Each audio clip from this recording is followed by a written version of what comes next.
Hello and welcome to JimBob's Music Massacre. Jim hates it when I start with that American voice. Was that American? Well, yeah. It just sounded like slightly southern. JimBob's Music Massacre. JimBob's Music Massacre is an exploration of songs. We take songs that we listen to and have enjoyed or have jarred with us, and then sometimes the lyrics just don't make sense and we deconstruct those. We're basically the auditors of creativity. Yes. If you've done something slightly wrong while being creative, we will jump on your back. We'll find and it, highlight we'll punch it. you down, and we will make you pay.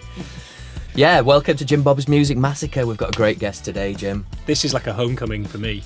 This is the highest profile we've had so far. This is like, I mean, this guy's played with all the big ones, the Broken Jokers. Oh yeah. Oh, don't mention my earlier stuff. I don't want to talk about any of the stuff that I've done in the past. Well, nobody would know the Broken Jokers. No, this guy plays with the Unthanks. The Unthanks. The Unthanks. And unfortunately, we couldn't get Adi. But Chris was...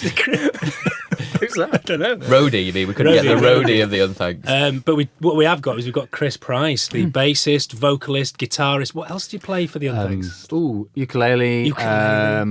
Celeste. Of course, who doesn't play Celeste? And Indian harmonium. all the everything. popular instruments. How'd you react to being termed the best bassist from South Yorkshire? Well, I'm the best bassist. Yes. Oh, is it just South Yorkshire Limited? He thought it was a national. Okay. I accolade. thought it was more sort of Yorkshire. So that's how you react, create a bigger area and call me the best bassist of that. How do I react to that? Yeah. Oh, it's cool. It's great. Because there's a guy I know who says he's the best bassist in Yorkshire. Who's that? West Steve Hartley? Yorkshire, Steve Hartley. Oh. Yeah. Oh, I think we were going to say the bassist from Saxon. He's touting around that he's the best bassist as well. He's all right.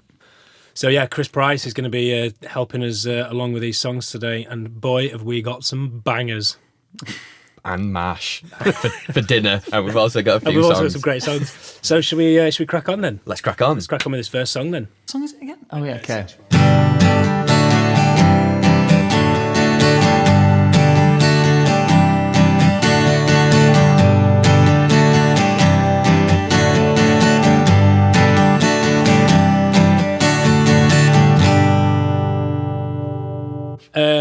This one is Billy Bragg. All right. I don't know too much about Billy Bragg. Neither do I, unfortunately. Billy Bragg. Well, Billy Bragg's that guy who's like he's on the picket lines, in the 70s and the 80s when they were closing mines. He was on the picket lines singing, and whenever anyone was striking. Is that how he just got gigged? It's Yeah, like, exactly, there's a crowd turned up. I'll go and play there. So I don't need to sort of like build up a fan base. I just turn up wherever there's people naturally congregating. Well, he's a big advocate for human rights, like sort of workers' rights, gay rights, human rights, etc., etc. But Rest Billy Bragg. well, yeah. But it's one of them. Most of his songs are sort of protest songs. But this one is about sexuality. Right. So it's slightly different, slightly more up tempo and less sort of miserable than a lot of his songs. 1991 it came out. Well, I thought it would be a lot earlier than No, that. 1991. This was sort of like a foray into pop. Phil Jupitus. I think he produced or directed the video. Kirsty MacColl was in there as well. Right. So yeah, a bit of a kind of like a different vibe for Billy Bragg, but it's got some interesting lyrics. So Let's hear some. should we have a crack? Should we have a look, listen to the first verse then, Chris?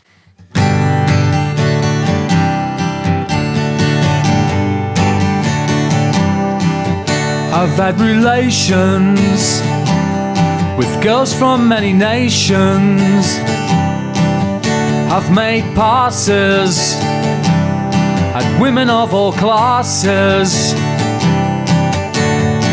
Just because you're gay, it won't turn you away. If you stick around, I am sure that we can find some common ground. Great. So far, so good. He's bragging a bit, but he's Billy Bragg. So if I can anyone imagine that going down well at the miners' strike in 1984. Oh well, even in terms of like today, like banging on about how I've had girls, lots of different nations, and he's just bragging about his conquest, really, isn't he? But he's saying, okay, so girls from different countries, great. He's got several different wings.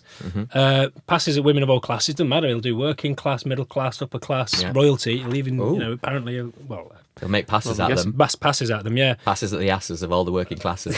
That wouldn't go down well at a miners' strike meeting either, would it? No, it would. Or a sort of women's lib rally either.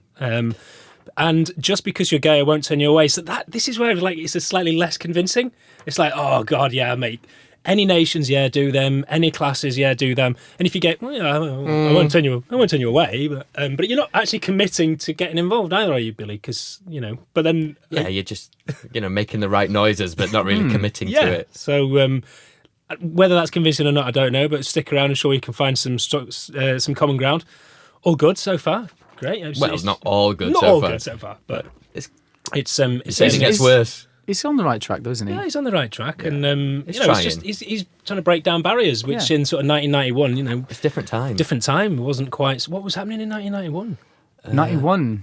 What was the? It was the I used to work for Stone Radio Roses. Rentals. I worked for Radio Rentals in 91. Yeah. 1991. I was about 11 years old, so I was working at mine, I think. Yeah, you would have been. Yeah. I'd retired from mine by then. 11. You were still at mine. Yeah, no. Well, you'd moved on to the mills by then. It was tough up north. Weren't you working as one of those little canaries that if you collapse, smell the other gas. guys run out?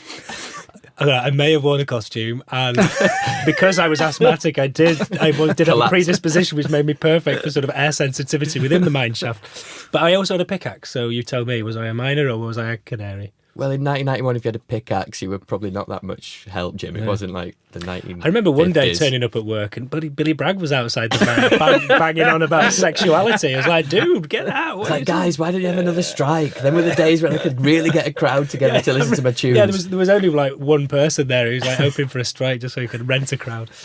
But yeah, so 1991, I can't even remember 91. 91 was like... The Stone Roses were coming up. It was that change. Wasn't the grunge scene starting? Grunge scene was just about to start. Yeah, Cobain was like he died in 93, didn't he? 94 was it? Oh, right, okay. So that must have been about to happen. Yeah. Yeah. So it's good music. 91, 92. Everyone was like, we're talking about 91 though. Soundgarden and all that. I think Soundgarden was the Seattle grunge scene. It was. Yeah. I'm sure it was. That early 90s was a bit of a transitional period, wasn't it? It was like. Britpop hadn't quite started, grunge hadn't quite started. Stone Roses there were just a few little bubbly things coming up that then really exploded Acid a jazz. bit later. Acid jazz was big. Yeah, listening acid to a lot jazz of that was big. Radio Rentals. Corduroy. Yeah, absolutely. It was, yeah. It's about that time I think I started buying like clothes which were like 10 sizes too big for me. Massive leather jacket, really baggy trousers. I had a pair Boys of aged 5s. Jim's quite small. Size what was at the time? Well, I dressed as a canary, didn't I? Yeah. I used to wear size 11 trainers, and it was like I've never been fucking size 11 in my life. It's certainly not at the age of like. But the ladies started taking an interest shortly after that, didn't they? Jim's got big feet, hasn't he? What else? Yeah. Bitterly disappointed when they eventually got my pants off. Yeah. Anyway, we digress. Let's have a listen to the chorus. Sexuality, strong and warm and wild and free. Sexuality, your laws do not apply to me. Excellent. So, chorus, sexuality, strong and warm and wild and free. That's kind of a sexy line in itself, isn't it? It's nice.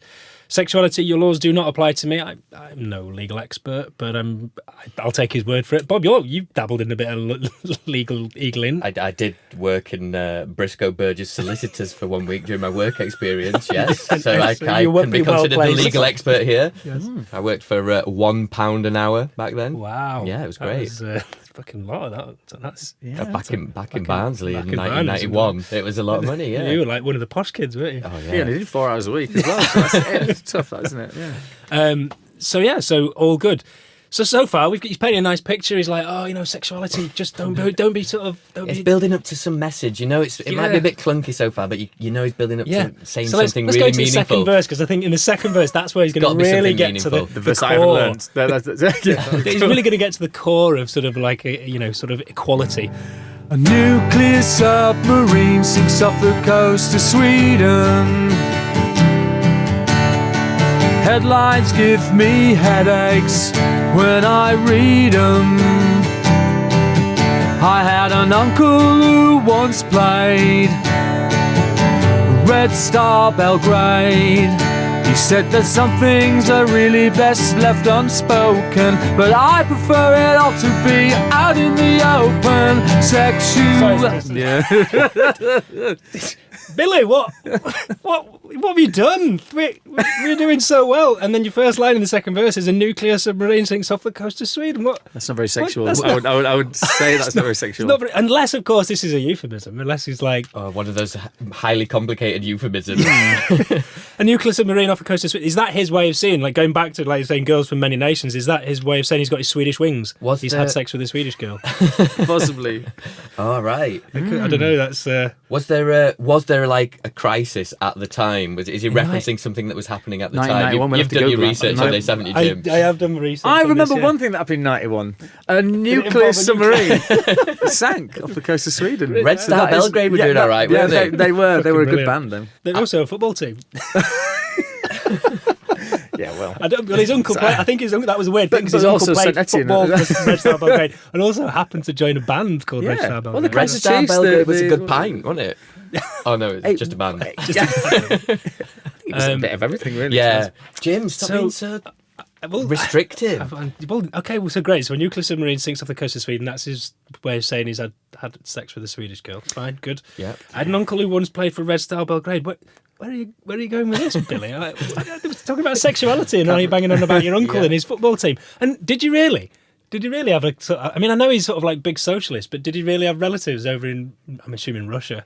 And who once played? It's like, did he not even get regular games? A bit like my dad, he came off the bench for England back in whenever it was. According to several people in Berlin who me and Jim met. So he doesn't even need that for a rhyme, does it? It's not like, he's had to crowbar something that rhymes with Belgrade in. It's like, no. He's gone Sweden and Readham, great, and then Belgrade and Unspoken and Open. So there's this random line in the middle. Well, it must be a fact then. It's got to be a fact then if he's crammed that in. Is he just sort of like it's just his way of bragging again? It's like Sexuality. Oh, by the way, did I mention that my uncle used to play for Red Star Belgrade? He used to be called Billy Humble before this song. Yes, that was his married. That was his his married name. That's Billy Bragg knee humble. So anyway, we go back into the chorus, strong and wild and free, which all of a sudden doesn't really mean much when you've been talking about Red Star Belgrade, and then he goes into. He talks about in the sort of like in the third verse, he's talking about his body and how much he doesn't like him, and it makes him rash and hasty, premature ejaculation. Feel a total jerk before your naked body of work. Premature ejaculation. Yeah, probably.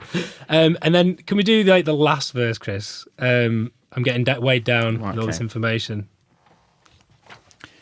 I'm getting weighed down with all this information. Safe sex doesn't mean no sex, it just means use your imagination.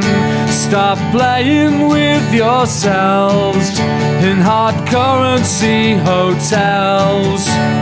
I look like Robert De Niro, I drive a Mitsubishi Zero.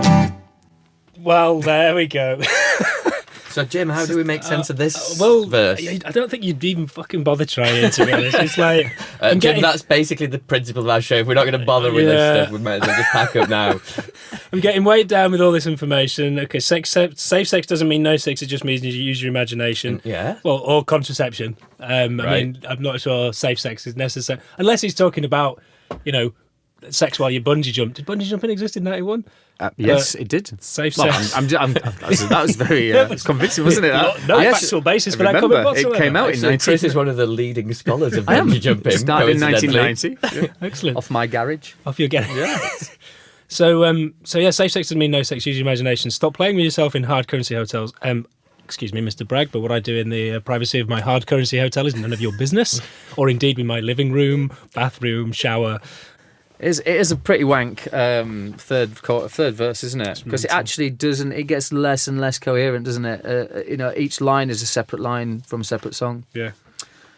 Do you think there's like 6 different songs that are all kind of threading together? I think he's just took some songs. Yeah, he's just took some lines from songs he's thrown in the bin. Well, what's a hard currency hotel? I don't. Well, It means you have to pay with cash. I mean, I've heard of going to a motel and paying with cash because obviously you don't want it to turn up on your credit card statement your wife might see. But if you're just going to You've heard of that, have you, Jim? I've seen it in a movie. Right, okay. That's why I never got married, because then my wife wouldn't see it. It'd be even worse, wouldn't it, if it did turn up on your bill and your wife saw it and all you had done was just go and jack off. Have you been having an affair? Oh no, I just jerking off. Just like to drive to motels. And I wank in a different room. Didn't get a room, just went into the toilet when I got there. That was happening a lot in the 90s. Again, The guy made me pay. It was like for paying customers only, so I had to get a room just to use their public bathroom to have a quick wank. Oh. And then I look like Robert De Niro. I drive a Mitsubishi Zero. So this is my biggest bugbear is like when people sort of like just can't be asked towards the end. So I Googled in doing a bit of preparation. I did Google Mitsubishi Zero. Google, what's that? Google in 1991 didn't exist. A Mitsubishi Zero is a fighter plane, a Japanese fighter plane. It was part of the Japanese naval forces between 1940 and 1950. He drives one. It's also a very light sort of ecstasy pill, the Mitsubishi Zero. Oh, that was just a Mitsubishi, I believe. It's got no sugar. The Mitsubishi is the normal one. The Mitsubishi Zero is like a low sugar one. It's a caffeine-free, no sugar one, isn't it? Yeah. It actually does nothing. Like most of the ones that I bought in the 90s. I think they were late 90s though, weren't they? Didn't they? Yeah. But he doesn't look anything like Robert De Niro. No. And it looks more like Robert De Niro looks now. He looked then. He was predicting the future. Oh, right. Did you Google Robert De Niro as well, just to make work sure out who he was? Yeah. Who's Robert De Niro? Never heard of him. He's an actor. It's a very good one. And so drive a Mitsubishi Zero. So unless this was a car that doesn't exist in Google, he's claiming he drove a fighter jet. And that's the fighter jet. It's more like a Spitfire than a fighter jet. So it's like an old warplane. Right. But in the video, he looks like he's in a Fiat. So there's inconsistencies here. There's rhyming for the sake of it. For that reason, Billy, I'm out. We're always on the lookout for pedantoids, mixed metaphoids and misheardoids here at JimBob's Music Massacre. So if you've got any, please get in touch. You can contact us at Twitter, which is @JimBob's Music, Facebook and Instagram, where JimBob's Music Massacre, or you can visit our website, jimbobsmusicmassacre.com.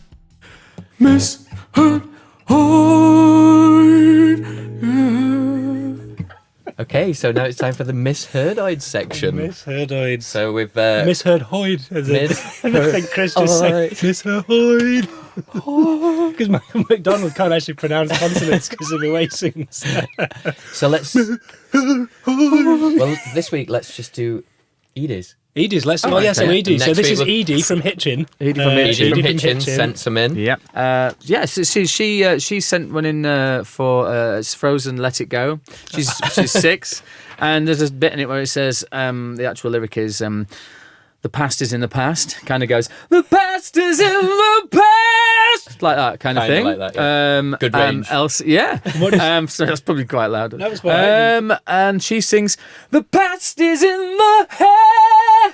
Oh, the past is in the hair. So I'm not sure if that's a pasta that's in the hair. Yeah. Or it's a pasty that's in the hair. Well, do you know what? This is incredibly ironic because Iris from Shortlands near Beckenham in Kent also sings the pasties in the past. Oh, the past is in the past. Yeah, she gets the past bit right. Yeah, she gets the past bit, yeah.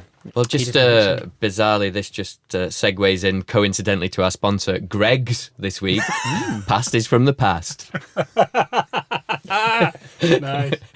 Well, they're very much the here and now as well, though, aren't they? Yeah, so that was not set up in any way, but thank you to Greg's for their continued sponsorship. And for the delicious pork pies we'll be enjoying at half-time. It's great that she's a proper Yorkshire lass then. She's even though she lives in Hitchin, she's retained some of the Yorkshire DNA by really focusing on the pasties. She tries to say... I tried to teach her A up cocker, how's they going on? And she says, "Hey up cocker, how's that going on?" Nice. So she's got that kind of Bedfordshire that's Yorkshire that's type. a Streppin' Steens, isn't it? Come over here, Sidney. Shut thou cake hole.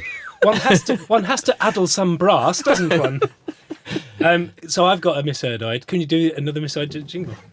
I'll do it in a different key this You time. do? Oh, I do. Nice. Mix it up. Misheardoid, yeah. Beautiful. So this is from Edna. Edna in London. So Hi, no Edna. scrubs, TLC. A scrub is a guy who thinks he's fly and is also known as a what? A duster? Well, it's actually a buster. It is a buster, yeah. It's actually also scrub is a guy who thinks he's fly. He's also known as a buster. Yeah. So Edna has been singing for the year, basically most of her life up until about 2 months ago. Also known as a bus stop, Right. which is hilarious. But only in me sort of actually thinking about this have I realised that I've also been singing bus stop for ever since it came out. So yeah, scrub is a guy who thinks he's fly. He's also known as a bus stop. What a great occupation. Yeah. Nice. Why, it's JimBob's Music Massacre. So what's our next song, Robert? Our next song is by a small band called One Direction. And Certainly one of my favourite bands. there's been a lot of actual issues because apparently One Direction fans are pretty hardcore if you say anything negative about any of the band members. Oh dear. Oh dear. Oh dear. This could go badly then. couldn't it? Everything's done in jest. Everything's always done in jest. We're just chilling out. We're just riffing, guys. Don't take it too seriously. They do say, don't they, in the same way that you can't draw Muhammad or speak ill of Bob Dylan, One Direction is totally off limits, even more so than the other two. Exactly. Yeah. So this is dangerous territory for us. It is dangerous territory. Who's your favourite One Direction member? Zane Lowe. He's gone. Oh God. Zayn Malik, and he's gone. All right. Who was the one that was in? Nobby Styles. What was the? Dunkirk. Film Dunkirk. Yeah. Harry Styles. Harry Oh, Styles, Harry yeah. Styles, right. Yeah, he's everyone's favourite. I'm going to be isn't he? honest. It's hard to have a favourite where I just love I them like all the guy so much. with the moustache. the guy with the hair and that was this wet. Oh, the guy with the wet shirt and the hair and the flowing hair. Yeah. You're not thinking of a 1990s Athena poster. Yes, and then he's got a tyre under his arm And holding a and a kid. baby in the other arm in a garage. Yeah. In a yeah. So yeah, very successful band. So the song that we're gonna dissect now is "What Makes You Beautiful." So Chris, Baby, you light up my world like nobody else. The way that you flip your hair gets me overwhelmed. But when you smile at the ground, it ain't hard to tell. You don't know, you don't know you're beautiful. that's what makes you beautiful. Why the fuck did I just why did I just let Bob do it? He likes it and knows That it. makes you beautiful. You don't know you're beautiful. So far, all good. That's what No, makes you Oh God, no. Not all good. No. It's like if the thing that makes her beautiful is not knowing that she's beautiful, don't tell her that she's beautiful. Oh, Because then it's- she's no longer beautiful. It's ruined it. Well, it's not ruined it. It's Well, ruined she's- her beauty. Yeah, exactly. She's no longer beautiful because she now knows she's beautiful. Unless, of course, she's just one of those really, really humble people like Billy Bragg used to be, who just even though someone says, "No, you are beautiful," they go, "Oh no, stop it." Yeah, but then she knows she's She beautiful. does know. Yeah. Do you know you're beautiful, Jim? No. You're not.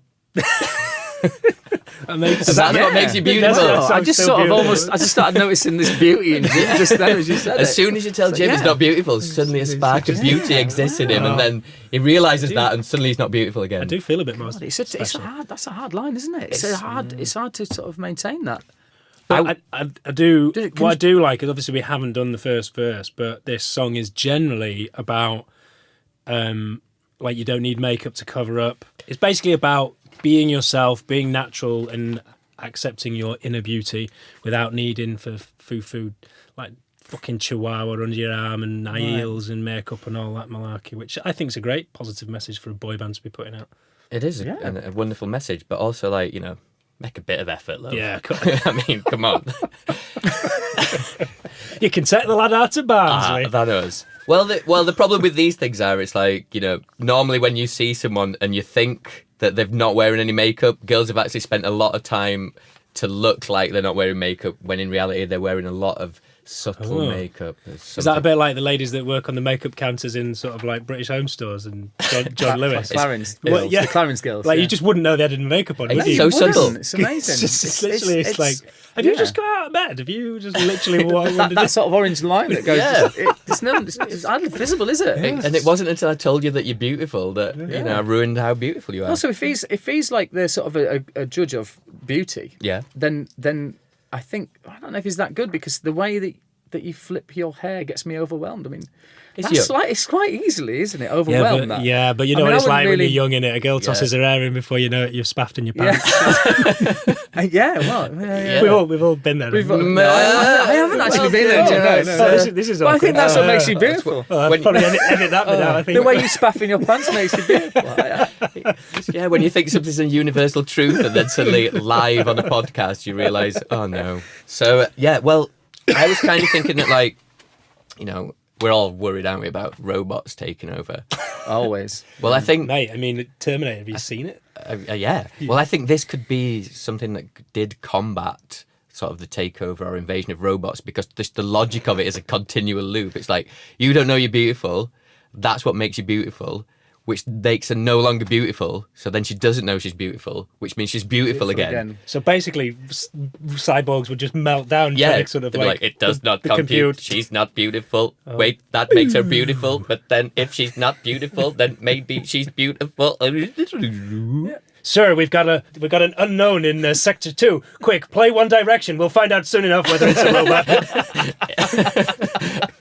Yeah, it would have what was that one? Battlestar Galactica would have ended a lot shorter if they'd have been playing You Don't Know You're Beautiful. It wasn't that in. There was in a bit of digressing a little bit. But We do not digress in the Music Massacre. in the latest Star Trek film.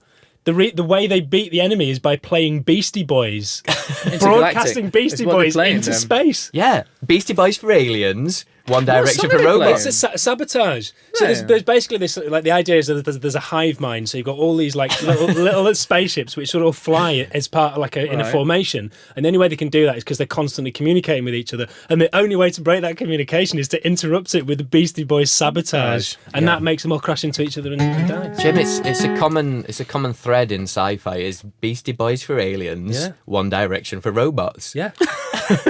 Well, and I think Chris, this sort of like totally validates yours and, well, certainly your career more than mine. But knowing that music could actually be the savior of humanity going forward, you're a fucking hero. A pioneer. I never thought about that before, but yeah, I guess I am.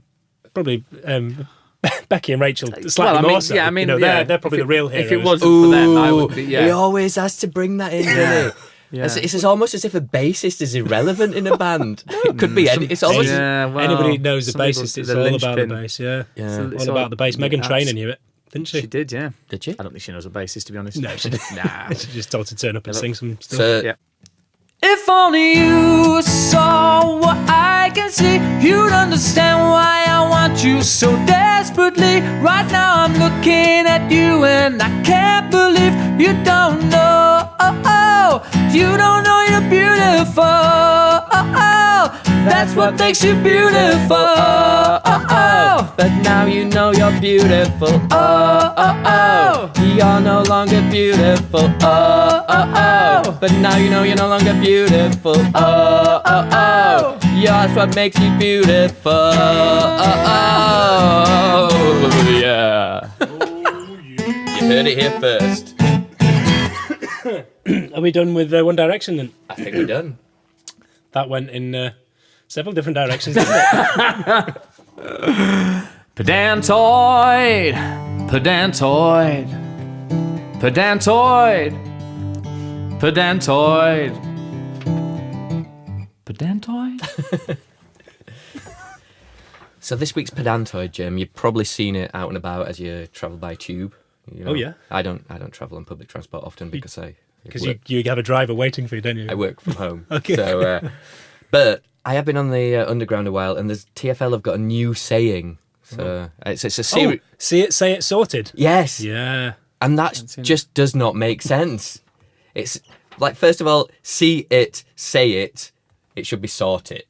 It should be see it, say it, sort it. I would concur. Exactly. So, but no, they've decided to go see it, say it, sorted. What's going on there, Jim? See it, say it. I think what they're trying to say is if you see it and you say it, and then it's going to be sorted. It's going to be sorted. Right. It's going to be sorted out. Like, consider it done. TFL Mafia are on it and they'll sort it. It shouldn't be up to you to sort it. It's they're saying it's sorted. I think that's what they're saying. Yeah, because the confusion, if you say see it, say it, sort it, it's like, well, if you see a bomb, it's like, you fucking do something about it. Yeah, it's your responsibility now. That unmarked package, that you just sort of like, you need to throw yourself on that and get everyone out of the station. Well, fair enough, but I still think for the integrity of the saying. Yes. That should be a risk. I'd rather get a good saying and risk my life accidentally than have this. Yeah. See it. I think it also might have been like just in like sort of more of a Cockney meeting, and they were like, "See it, say it, sorted." Yeah. Well, I tell Have me, you got that written down? You can imagine. Not quite. You can imagine the TfL don't have quite the budget to sort of bring in a big agency for their campaigns, do they? So they probably just got a few drivers to sit around on a fag break going, "All right, guys, what we saying in here? How are we going to do this? This so campaign?" just blue sky in here. We're just blue sky. You don't criticise in the blue sky phase. So Dave, say whatever you Dave, want. mate, I'm off the clock in 30 seconds, mate. So I tell you what, see it, say it, sorted it. Oh, wait, Come on, what- boys. Sorted it. Sorted it. Wait one sec. What was that last word? Sorted it. What was that? Sorted or Sorry, sorted? Dave, I'm off the clock now. All mate. right, Can't do done. it. Well, So just let's get it all printed up then. Okay. Did you say sorted or sorted? I think sorted sounds quite good. I said, okay. Oh, how come you're suddenly working here, Charles? It's I'm doing some work experience, getting to know, some of the roister doisters of the TfL working out. I'm I'm on the management scheme. I have to work in every area of the company before I get right to the top. But yes, I've got that down. It's see it, say it, sorted. Sorted. Are you sure? Yes. Yes, that's Okay. it. Pedantoid and Keith Floyd.